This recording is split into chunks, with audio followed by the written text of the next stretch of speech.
Hello everybody and welcome to ISE's Starting a Social Enterprise webinar. Hopefully you can hear me okay and you're not having any problems joining. We're looking forward to telling you a little bit more today about the exciting world of social enterprise, how you can be involved.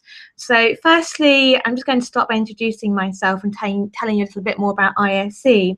My name's Elizabeth Barker and I'm a social enterprise business consultant with ISE.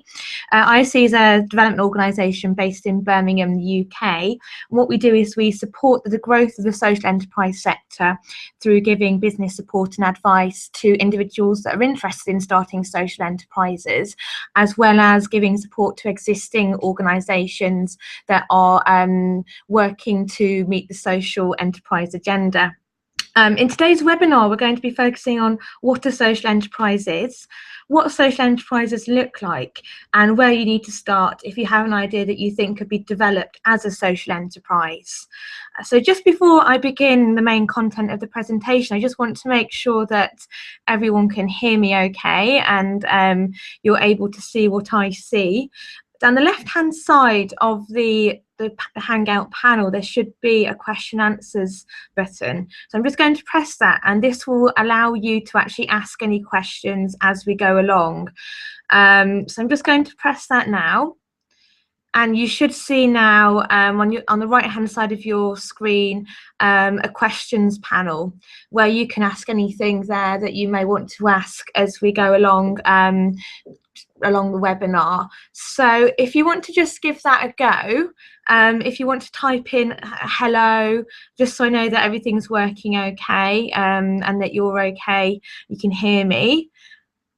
And I'll just wait. I think there is a slight delay on the line actually, so it might be that you're 30 seconds or so behind me. So I'll just wait a few moments to allow you to do that. We do have some viewers because I can see there's a few people tuned in. So when you're ready, when you're getting this, if you could just put in hello in the question tab on the right hand side. Okay, I'll just wait for you to do that.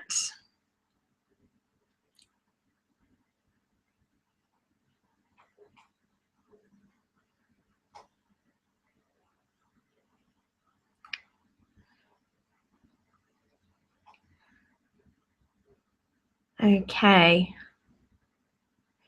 Can't see anything just yet. So what I'll do is I will press on and then as you're listening to this, if you could just type in to the question panel on the right if you have any questions, then we can answer them as we go along, because it's designed to be interactive today and we want to try and answer as many questions that you've got as we can do. So I'm just going to share my screen with you now so that you can see the content of the presentation.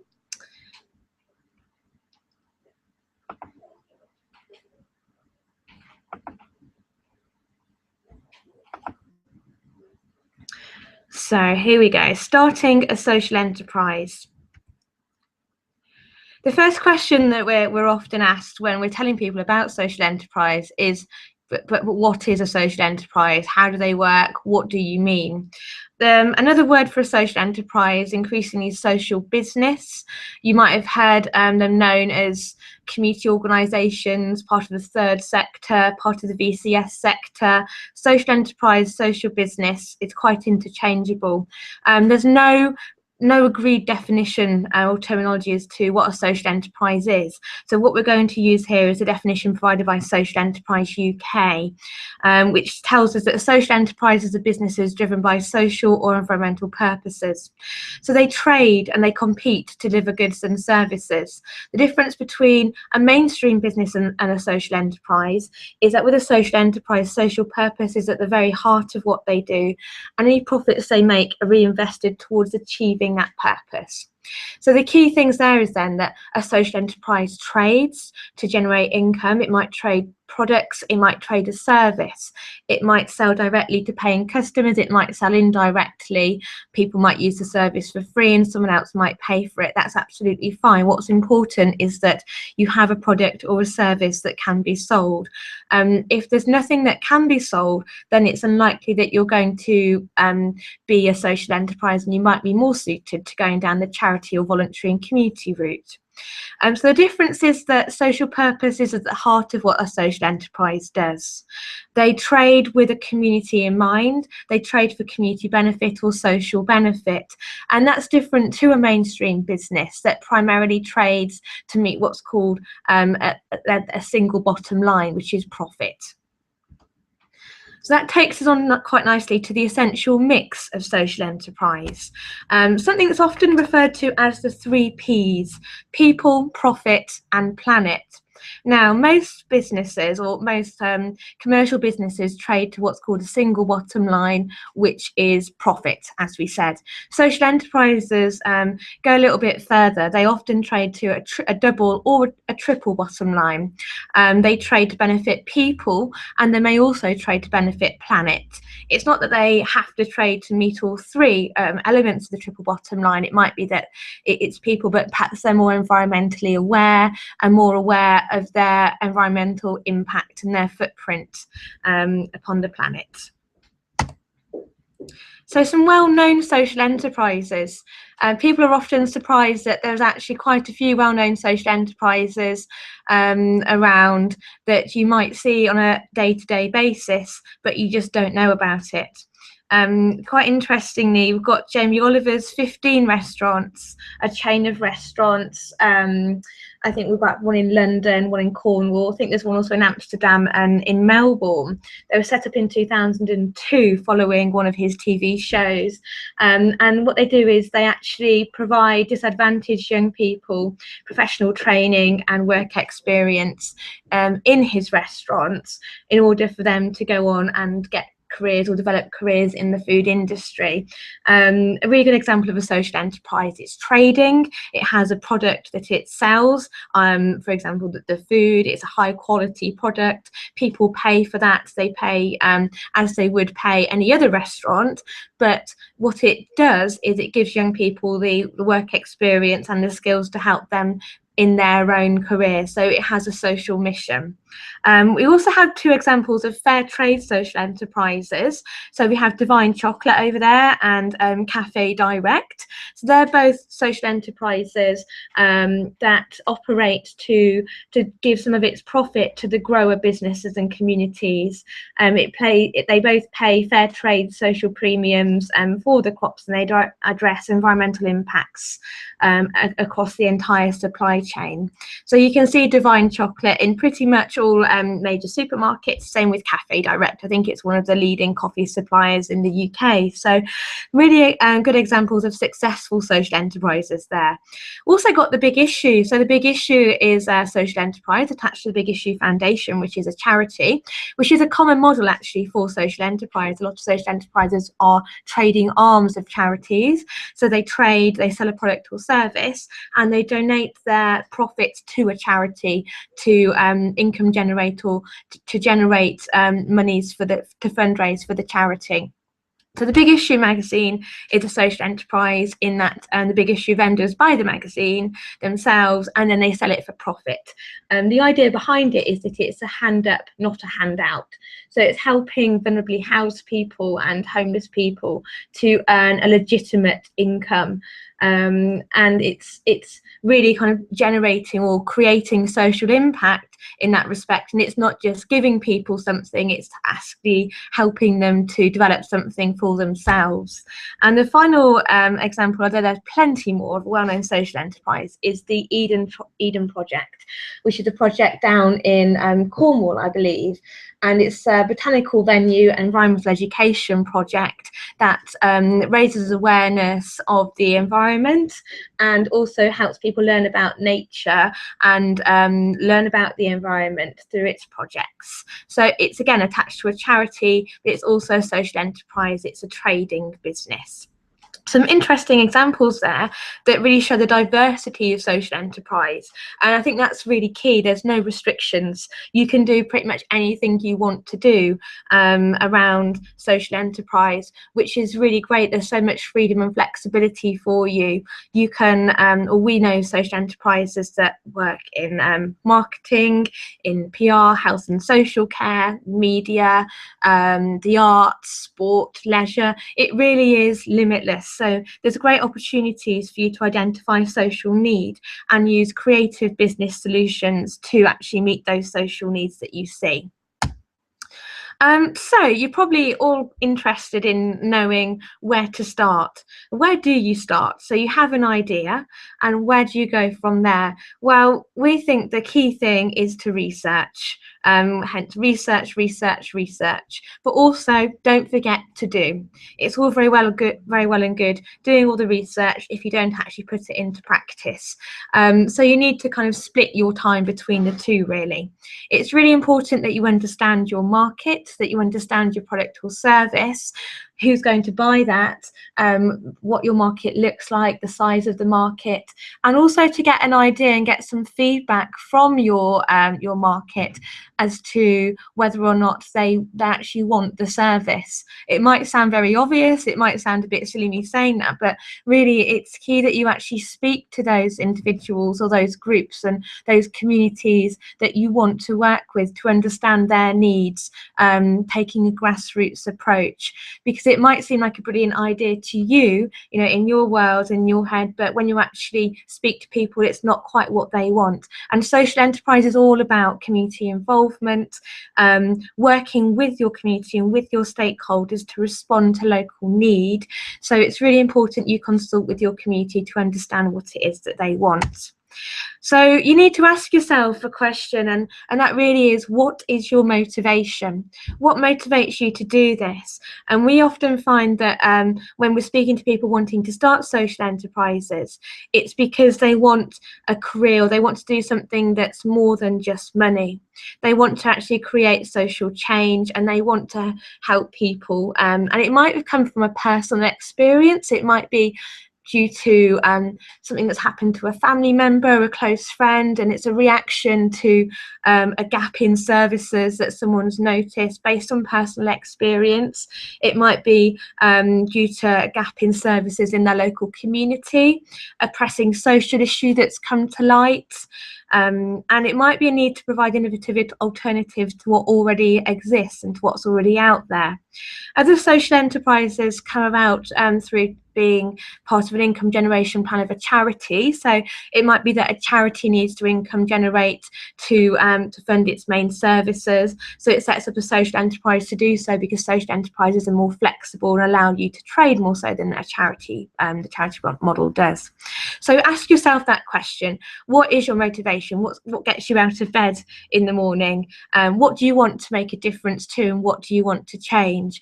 And then from that, you can then develop the foundations of your social enterprise, and you can work to develop what's called your social mission. Okay, so you need to build your foundations. You need to establish your vision, your social mission, your goals, and your financial goals. And it's really important that you don't overlook your financial goals. Sometimes with social enterprise, there might be the tendency to focus solely on the social, but you can't forget the enterprise aspect. Social enterprises are businesses. Social enterprises trade, they're competitive, they need to compete in a competitive marketplace. So without having the financial oversight and the financial soundness to back up your social and aims and objectives, it's not going to work, to put it bluntly. So you really do need to make sure that you're clear on not only your social mission and social goals, but your financial goals and where you want to be financially. And that really forms the basis of your business plan, and can help you along with the business planning process. The business plan kind of paints a picture then of what success looks like, where you are now, where you want to be and what you've got to do to get there. And there are plenty of business plan templates out there that you can find. If you're receiving support through our organisation, ISC, then you can access our business planning workshops and seminars and access our one-to-one business planning support. So if you would like to access that, then just drop me a line following this webinar and we can support you there. So the business plan is a really good place to start. It helps you to think out where you want to be, where you want to go. And you'll also find that during the business planning process, things change, ideas are generated, things look different to what they look like at the start. And that's not necessarily a bad thing. You know, that can be a good thing because you're testing your market, you're thinking through different ideas, you're looking at the finances, at what works and what doesn't. So don't be afraid, or if things do look different during the business planning process, if things do change slightly, that's completely natural, and that's something to be expected when you're starting a business. What you don't want to do though is drift away from your original roots. If you were set up, if your motivation was around a particular area, you just need to make sure you're not drifting too far from that, so that the key business is still there, still meets your social mission. Okay, so once you've established what it is you want to do and how you're going to do it, you then need to look at developing the structure. So this is where the legal structure comes in. So you're looking at the legal structure and incorporation, the management and governance structures, forward planning, and then social auditing. So to be a social enterprise, you really need to have what's called a community. It needs to come from a kind of bottom-up grassroots approach, and that often means that there needs to be more than just one person involved in the setting up of a social enterprise. So you would need to think about, when you come to incorporate, having a board of directors, or taking a more kind of cooperative approach and involving members and stakeholders in the establishment of the organisation. There are a number of different legal structures that allow you to do that, and the most popular legal structures for social enterprises are just here. So we have company limited by guarantee, a community interest company, or CIC, otherwise known as a KIC. You might also hear it called a KIC, which can be limited by guarantee or by shares, or an industrial and provident society, otherwise known as an IPS. Now, I haven't got the time during this webinar to go into great detail about what each of those are, but I can provide you with some follow-up links, and we can also have a chat on the phone if you want any more information on any of those structures. But a company limited by a guarantee is a model that's been around for quite some time. So you register through Companies House, and what that means is that your directors are guaranteed against a certain amount, which can be as little as £1, and that £1 is what they would have to pay if the company was to wind up against any debts and so on. So that kind of protects the directors. It means they're not personally liable for any of the company's debt, providing they haven't got the company into debt in the first place, of course, or they haven't taken out any personal guarantees. A community interest company is a model that came about a few years ago. I think it was I could be around 2007. I could be wrong, I have to check that. But a community interest company came about in response to needing a more suitable structure, a more appropriately defined structure for social enterprise and for community-based businesses. So it's a model that immediately you can identify with not for personal profit organisations, social enterprises, because it quite clearly states it's a company that operates in the interest of the community. So it's a legal structure that can be limited by guarantee or limited by shares. So you can still have shareholders as a community interest company, but the return on the dividend is capped at a certain rate, which means that not all of the profits go out to shareholders, which is how it can still be a community interest company. Community interest companies have something called an asset lock built in, which means that the assets of that enterprise belong to the community that it was set up to serve. So again, if the company was to wind down, the assets will be transferred to another asset lock body, as opposed to being held for personal individual benefit or gain. So it's all about keeping assets, keeping wealth in the community, and ensuring that the wealth of a community serves that community and brings benefit. An industrial and provident society is a useful model for a cooperative structure. It's not particularly common in the world of social enterprise, but it does allow you to create a flexible cooperative structure if that's the route you want to go down. So social enterprises don't normally tend to be sole traders, simply because it's about accountability and it's about involving stakeholders and the community. And with one person being involved, it could be argued that there's not a great deal of accountability to the community. So in some areas it can be fine. It's a very useful model for trial trading, and I'm certainly not saying that you can't be a social enterprise and be a sole trader at the same time. But if you're looking at going down the funding route, accessing grant funding and so on, which social enterprises can access, a sole trader structure isn't going to work for you. So you would need to think about incorporating. Okay. So deciding on a legal structure, then there's a few questions that you need to ask yourself. So do I want to be profit or non-profit distributing? So do you want to have shares, or do you want to be limited by a guarantee company? How much regulation do you want? So if you're a community interest company, you're accountable to the CIC regulator. You need to submit a CIC report every year. So you're more regulated than a non-CIC. So do you want that regulation? How much regulation do you want? How important is the brand of social enterprise to you? Do you think that that gives you selling points to be known as a CIC? And is it important to you that you are recognisable as a CIC? Where will your income come from? So will you be generating shares, for instance? Who are your customers? And what are your competitors set up as? Because if all your competitors are set up as limited by guarantee companies, that there might be a reason for that. So have a look around at what your competitors are doing, what seems to be the standard legal structure there. So there's a few questions that you need to be thinking about. Okay, don't forget, if you have any questions at all about any of this, we are taking question answers at the end of the presentation. So if you can either type your questions into the question and answers box, or if you can just hold on to those and type them in at the end of the webinar, that would be great. Okay, so just moving on to one of our case studies then. We're going to look at one of our clients, one of our existing clients. There's Amara there, who has set up a social enterprise called Marija Creatives. You can find those as she has a website, Twitter account, and so on if you want to find out more about what she does. Amara actually joined us through our Flying Start project, which is a program supporting women in social enterprise specifically.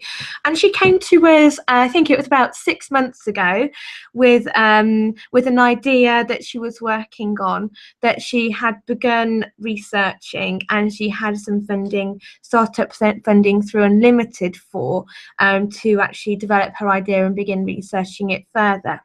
So her motivation, going back to the motivation and what your motivation is, Amara's motivation was that there seemed to be a lack of career or business support for graduates that were wanting to go into the creative industries. So Amara actually had a degree herself in a creative-based degree, and she struggled after finishing university to seek out support to develop that into a business. She found that there's quite a lot of support for other more kind of practical, theoretical degrees, but with her area of work, she didn't really have much guidance, and she wanted to do something about that to support the number of arts graduates that were coming out of universities lacking direction or lacking a solid career route. So she's actually set up Marija Creatives, and the social mission of Marija Creatives is to nurture the entrepreneur within the artist. So she identified that a lot of arts-based graduates have great ideas and know what they want to do, but perhaps they don't have the business skills to actually go with it, because that's something that they haven't been taught on their degree courses. So Amara sought startup funding while she was at university through an Unlimited program. If you want to have a look at Unlimited, you can Google them there. UNLTD. Yes, that is the correct spelling. What they are is a charity that actually gives startup funding to social entrepreneurs that have ideas that for their communities, to create change in their communities. The great thing about Unlimited is they actually will invest in, will give funding to individual entrepreneurs. So you don't actually have to have a legal structure to get funding, which is brilliant news and is quite a rarity. So she sought startup funding through Unlimited and she got a small grant. She also came to us to seek business support through our organisation. And we've provided her with masterclasses, workshops, and so on around key social enterprise development issues to help her along her way there. What was important to Mara was market research and trial trading, and she's actually been in the process of trial trading for some time now, just testing the market, building up her reputation, building up her track record, seeing what works and what doesn't work. And that again is really key. It helps you to get opinion, to actually begin to measure your results, and then to market your services and begin to build up your database and build up your client group. She's developed her marketing materials. So she's got a website and she's got marketing collateral. She's set up social media accounts that are active. So you don't actually need to be registered to do all of that. You can start to do all that now. She's been very successful that she's managed to negotiate a rent-free period with some office space there, which has allowed her to work away from home. So she's able to meet clients and so on in her office space, and it takes her away from home so she can have that focus, which is really great. So have a look around. There's plenty of hot desking opportunities, plenty of offers for people that are starting business. So just have a shop around, and that might help you to get away from those distractions that you can often face when you're actually trying to set something up from home. She's now about to register as a community interest company limited by a guarantee, because her research has taken her to believe that that's the most appropriate model for her. She doesn't think that shares will be appropriate for her area of work. So a guarantee company that clearly identifies her as a social enterprise is one that's most suited to her, because that's quite important to her way of working. She wants people to know that she's not for personal profit and that she's operating for community benefit. And she's actually just got her first contract with Worcester University. So this really has taken probably around 6 to 7 months to do all of this, and that is probably around an average time really for an individual starting out. Of course, it depends on how much time you have, whether you're juggling things, whether you're juggling your home life, family life, whether you've got a full-time job, part-time job that you're involved with. So it depends on, yes, the time that you've got, and it might take slightly longer based on that. It might take less time if you've got more time to dedicate to it, and if you've got an open opportunity for you to take advantage of. So 6 months is probably to do all the research, to seek startup funding, to get your website established, to get premises and so on, is probably a good guideline there.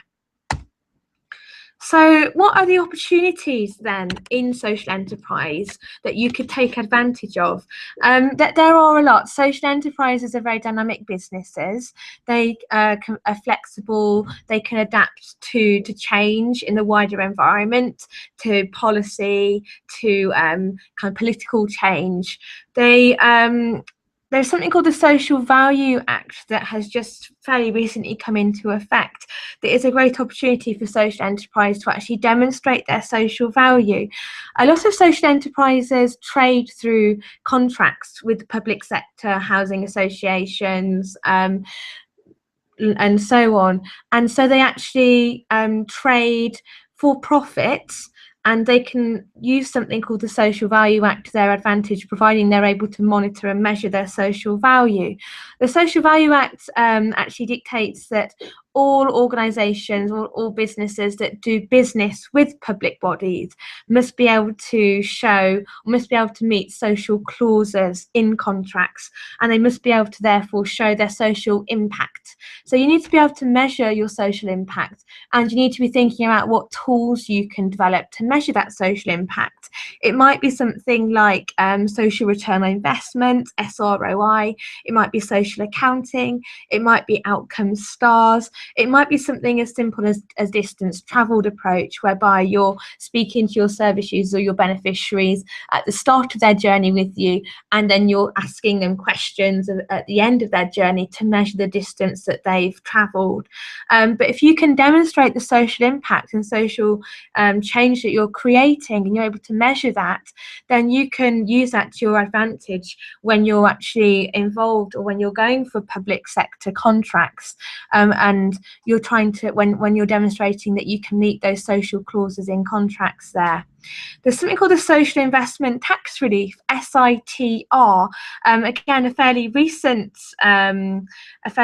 something that's happened fairly recently, and this is actually a tax relief scheme for people, high net worth individuals that want to invest in social enterprise as an alternative to investing in commercial businesses.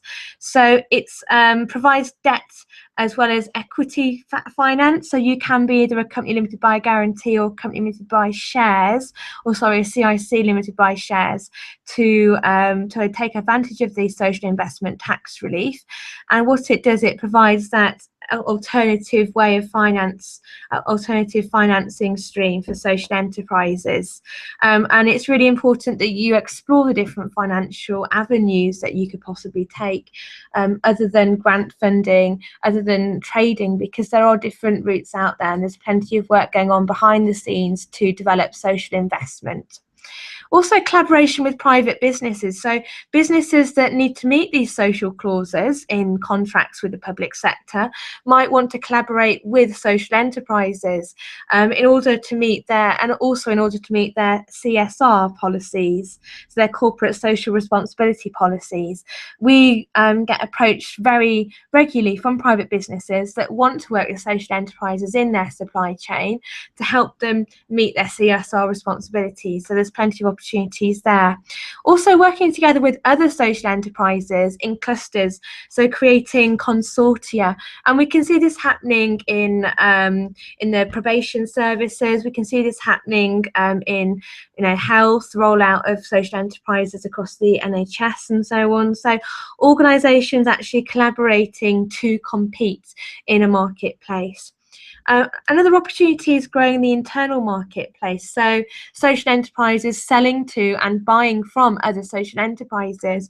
We've got a campaign called Shop for Change, so you can visit our sister campaign, shopforchange.info, and this provides a marketplace directory for people wanting to buy from social enterprise. So if you're not sure who to sell to, perhaps social enterprise is a ready-made market, because we want to try and keep the money in the social enterprise sector and help out other social enterprises. Also, smart spending.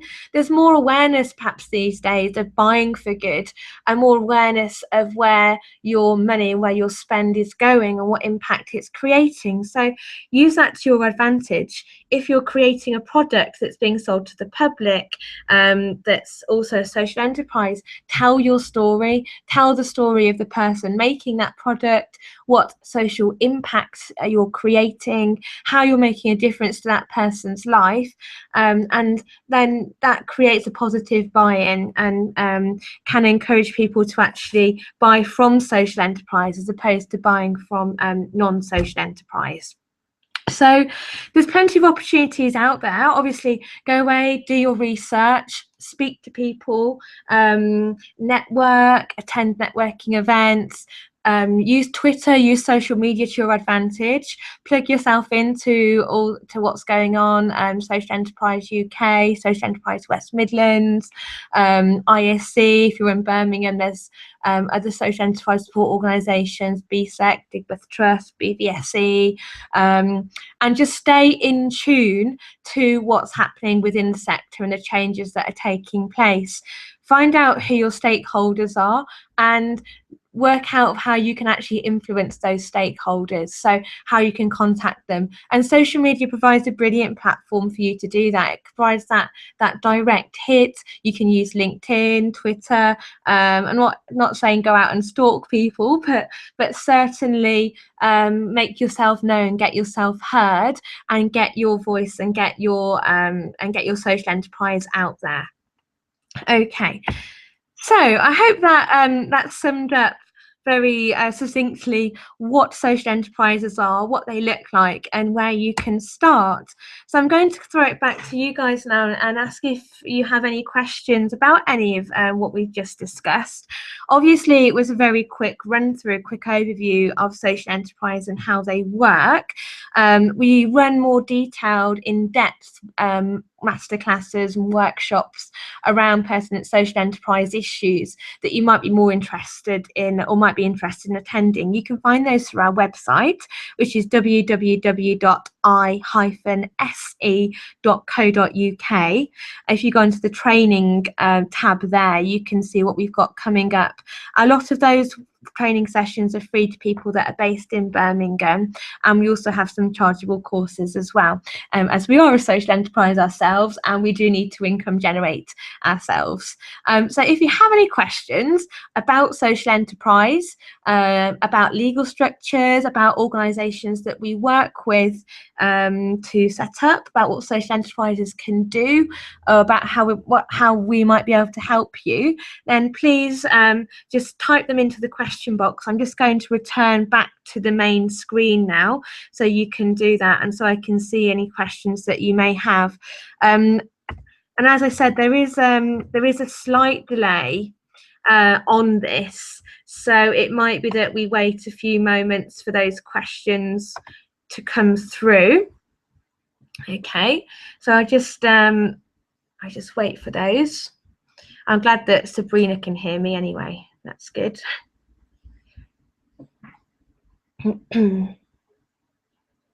Okay, someone's asked if you'll be receiving a recording of the webinar later. Yes, what we can do is send out a link to you. It will be available on YouTube for you to access at any time. So we'll send you the link to that. And we'll also send you a copy of the presentation if that would be a benefit to you, so you can access that too.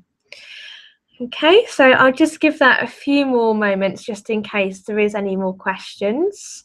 I hope you've enjoyed what we've talked about today, and hopefully it's inspired you and given you a few things to think about and given you a bit of food for thought to help you along your way in your journey. Hopefully it wasn't too overwhelming. It can seem very overwhelming when you're starting out your journey, and don't worry, that's not unusual. It's just good to know that there are support groups out there. We've got a number of peer groups. We have a Flying Start women's peer group for any women that are looking at starting out in social enterprise. It's a really supportive network to help people to realise that they're not alone, that other people are doing it and they can do it as well. Okay. So I'll just give it a few more moments. As I said, there is a slight delay on the line. If you don't have any questions now, but would like to ask some questions at a later date, I'll also give you my email address. I'll see if I can type this in somewhere. Okay, let's have a look. Not too sure. Let's have a look. Well, my email address is elizabeth.barker@i-se.co.uk. That's elizabeth.barker@i-se.co.uk.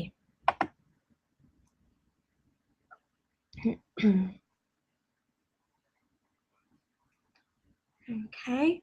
Wow. It looks like there's no more questions from that.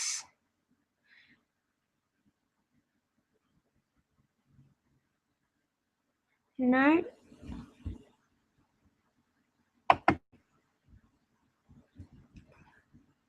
Okay. This might help now. I think I might have been screen sharing before, so I'll just give you a few more minutes just in case you do have any more questions.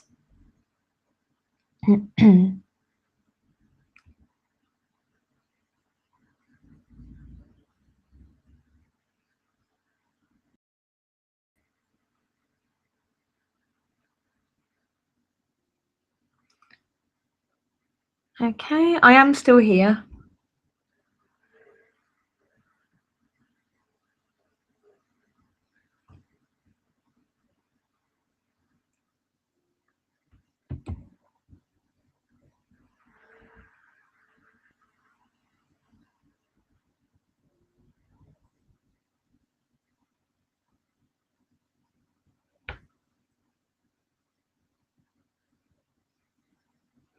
Okay, no, I think what we'll do is we'll leave it there. And then, as I said, if you do have any questions, 'cause I'm not too sure how much of delay there is on this, if you just email them over to me, or give ISC a call, and we'll be more than happy to help you further and help you get started along your way, along the social enterprise path. Well, thank you very much for listening. If you want to visit our website, it's www.i-se.co.uk, and we hope to hear from you soon. Okay, thank you very much. Bye bye.